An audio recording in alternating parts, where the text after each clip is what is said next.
All right, so I've been on the road now for about 6 to 8 months, driving all the way across the country, literally from Indiana up to New England, down to Florida, across Texas, and all the way to where I am now on the West Coast, out in Sequoia National Forest. And before I got started on this journey, one of the biggest questions I had was how am I going to have enough food and keep it so that I don't have to go to the grocery store every day. And so what I did was I bought a Dometic CFX3 100 fridge, which was their biggest model that they had, and I love it. But I also need to power it, and I didn't want to run it off of the car alternator all the time or risk having a battery die on me or something like that. So I needed a system, and I did some research, and I decided to try to run it with a solar panel. And I ended up getting two solar panels and a couple of Jackery batteries, and that has worked just great. After 6 months, 6 to 8 months or so, I finally feel like I got it pretty dialed in. So let's go take a little bit of a closer look at the solar panels, and I'll kind of explain to you how I'm running it, starting from those all the way down into the xterra and where the fridge is in the back. All right, so we're up on top of the rooftop tent, which serves as a really good platform to have a more or less level surface to catch as much sunlight as possible. When I started this out, I only had one solar panel, and I'll leave links for all of the products that I talk about in the description down below because I can't remember what, in fact, brand they are.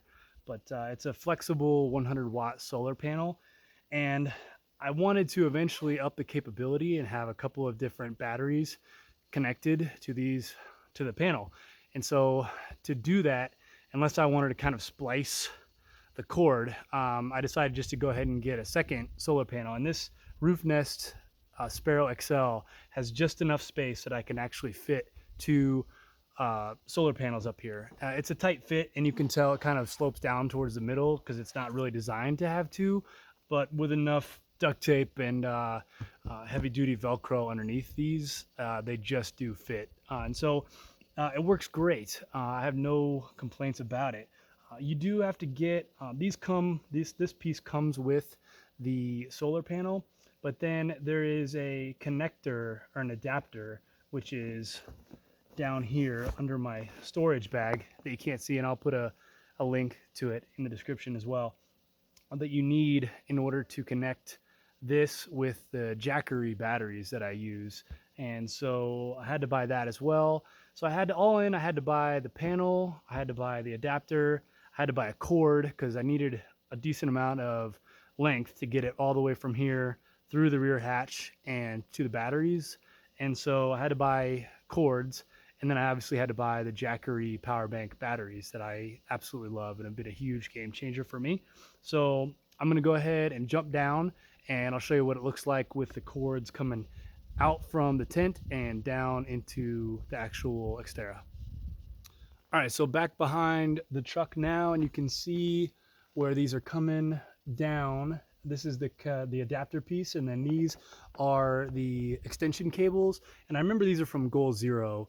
I think they're 20 footers, and I needed to have enough slack that when I raised the tent up, they wouldn't pull the cord out from the connector piece. So this is when I put the tent up, I just undo this Velcro strap in. That way it has plenty of slack to be able to go all the way up without having any issues.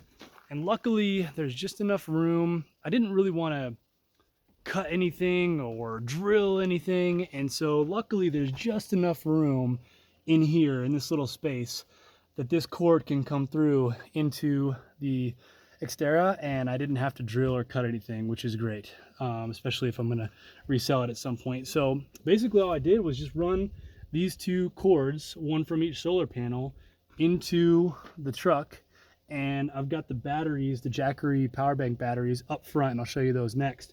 Here's the fridge, obviously, that runs great, and I haven't had a single issue with it, and can't recommend it enough. It's Dometic. They have a lot of different sizes and different capabilities. I probably got one that was too big, but I figured just get the biggest one that they have, and that way I can't really run out of food. I shouldn't have any problems with storage, so, and I haven't. So anyway, that's what it looks like coming down from the top of the roof tent, and then now I'll go show you what it looks like connecting to the batteries up in the where the passenger seat would have been.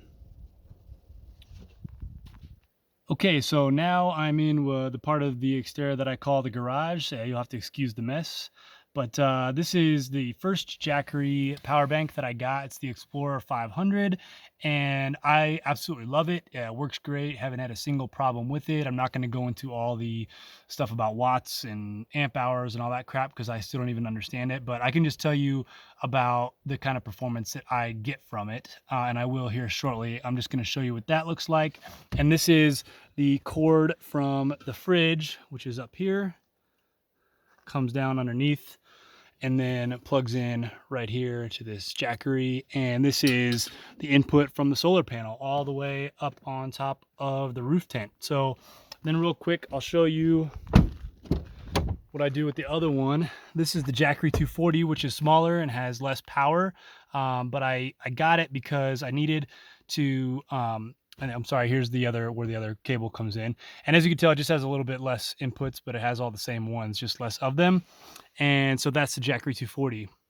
And now I'm just going to turn the camera around and talk about a couple of things with the Jackeries. All right, so the reason I have two Jackeries is because I also keep an electric blanket up in the rooftop tent for nights where it gets really cold.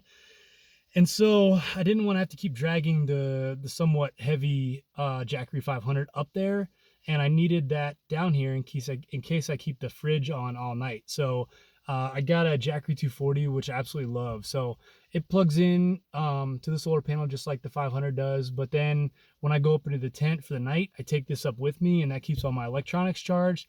And if it does get really cold, I can plug the electric blanket into it. And just for context, that electric blanket will run from the Jackery probably for about 5 hours total. From 100%, it'll run it all the way down to 0. And with the 500, it would probably do about 10 hours of actual electric blanket life. So pretty good. And then as long as the weather is supposed to be somewhat sunny during the day, they recharge and don't have a problem.